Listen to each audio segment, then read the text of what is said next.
आपल्या सर्वांची कुलस्वामिनी आई तुळजाभवानी आणि ज्यांची आपण आता महाआरती केली ते हनुमंतराय यांच्या चरणी मी प्रथमतः नमस्कार करतो। आज आपल्या गावामध्ये सर्व सकल मराठा समाज कुची तसेच नरसिंहगाव शेळकेवाडी या मराठा बांधवांच्या वतीनं आत्ताच आपण जी हनुमंतरायाची महाआरती करण्यात आली ती महाआरती या उद्देशाने केली की आपल्यासाठी लढणारा हा संघर्ष मनोजदादा जरांगे पाटील या योद्ध्याला खऱ्या अर्थानं निरोगी आयुष्य आणि अतिशय आमच्यातलं आयुष्य तुम्हाला घ्या पण आमच्या योद्ध्याला 100 पार आयुष्य लागलं पाहिजे ही भूमिका घेऊन ही आरती करण्याचं नियोजन आज या कुची नरसिंहगाव शेळकेवाडी वाघोली या परिसरातील आमच्या कवटेमंगळ तालुक्यातल्या सर्वच गावातील मराठा बांधवांच्या लक्षात आलं आणि आज हे महाआरती करण्याचं नियोजन आज या कुची गावच्या हनुमंतरायाच्या चरणी अर्पण करण्यात आले। तर या महाआरतीनं काही जणांना वाटत असेल की हे हित आरती करून काय फरक होणार आहे, पण ज्या आपल्या मनातील भावना आहे ज्या अंतकरणातून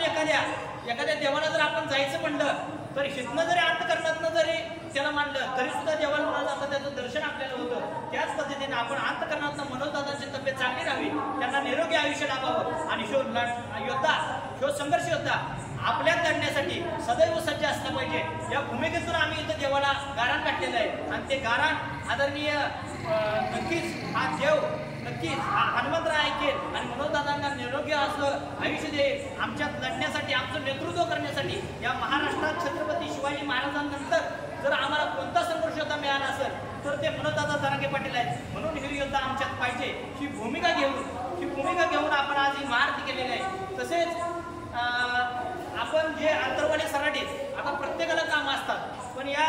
कुची गावच्या नगरीचे एक वैशिष्ट्य आहे या गावातून एकदा निर्णय झाला की आम्ही निर्णय घेतला की आरतीला ह्याला मनोजदादा जरांगे साहेबांना उपोषण चालू आहे त्यांचं उपोषणाचा त्या दिवशी 6वा दिवस होता। त्या दिवशी ठरवलं आम्ही पवार सर असतील आमचे सगळे मराठा समाजातील बांधव मोठ्या संख्येने इथं बैठक झाली आणि 24 तारखेला संध्याकाळी 9 वाजता इथून निघायचं नियोजन केलं आणि कवटेमंगळमध्ये सुद्धा बैठक झाली। पण कुची गावातील मोठ्या संख्येने मराठा बांधव तसेच नरसिंहगावमधील मराठा बांधव शेळकेवाडीमधील मराठा बांधव मोठ्या संख्येनं आंतरवाली सराटीकडे आले आणि आम्ही तिथं पोहोचल्यानंतर अतिशय मनाला वाईट वाटलं की आपण बाबांना जीवन इथं आलोय पण हा योद्धा गेले 9 दिवस त्या दिवशी उपोषणात पोहोचल्यानंतर उपोषणाचा 9वा दिवस होता। वाटलं की सगळे आपण जीवन आलोय पण आपला योद्धा 9 दिवस झालं बिना अन्न पाणी देत आहे आणि खरंच तिथे गेलेल्या माणसाच्या प्रत्येक माणसाच्या किमान डोळ्यातून 1-2 अश्रूचे धारा तर निघत होत्या अशी वस्तुस्थिती त्यावेळेला होती आणि आम्ही ठरवलं सगळ्यांनी गेलेल्या सगळ्या मराठा बांधवांनी ठरवलं की दादा सर्वात मोठं जर कोणाला मानत असतील तर ते समाजाला मानतात म्हणून सगळ्यांनी एकच घोषणा चालू केली की दादा तुम्ही पाणी घ्या तुम्ही औषध उपचार घ्या ही विनंती केल्यानंतर दादांनी 1 तासाभरानं सगळ्या महाराष्ट्रातले सर्व मराठा समाज त्या ठिकाणी आलेला होता आणि सर्वांनी मोठ्या संख्येनं घोषणा चालू केल्या की दादा तुम्ही पाणी घेतलं पाहिजे तुम्ही औषध उपचार घेतले पाहिजे आणि अशा घोषणाच्या वेळेला त्यांच्या कानावरती मोठ्या संख्येनं पडायला लागल्या। त्यावेळेला त्यांनी निर्णय घेतला की आता आपण हे उपोषण स्थगित केलं पाहिजे समाजाच्या विनंतीला मान देऊन आपण हे उपोषण थांबवलं पाहिजे आणि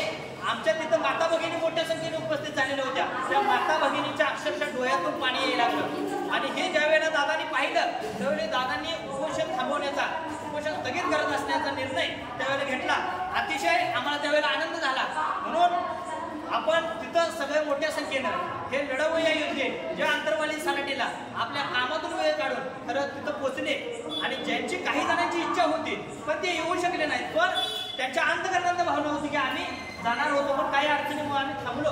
अशा सर्वांची ज्याची इच्छा होती त्यांचा सुद्धा धन्यवाद आणि जे आले त्यांचं सुद्धा मनपूर्वक आभार मानलं पाहिजे आणि ह्याच हेतून आणि आपण एक योद्धा लढायला लागलाय तर त्याला साथ दिली पाहिजे आणि या साथ देणाऱ्या माणसाला बळ मिळालं पाहिजे ही भूमिका घेऊन सावंत साहेबांचा परवा दिवशी मला फोन आला की जे काही सत्काराचा खर्च येईल तुम्ही स्वतः वैयक्तिक बघतो पण या गेलेल्या बांधवांचा मला सत्कार करायचा ही भूमिका ज्यावेळी घेतली त्यावेळेला सांगितलं की गेलेल्या माणसांना हुरूप येईल की बाबांनो आम्ही आमचा वेळ काढून त्या ठिकाणी गेलो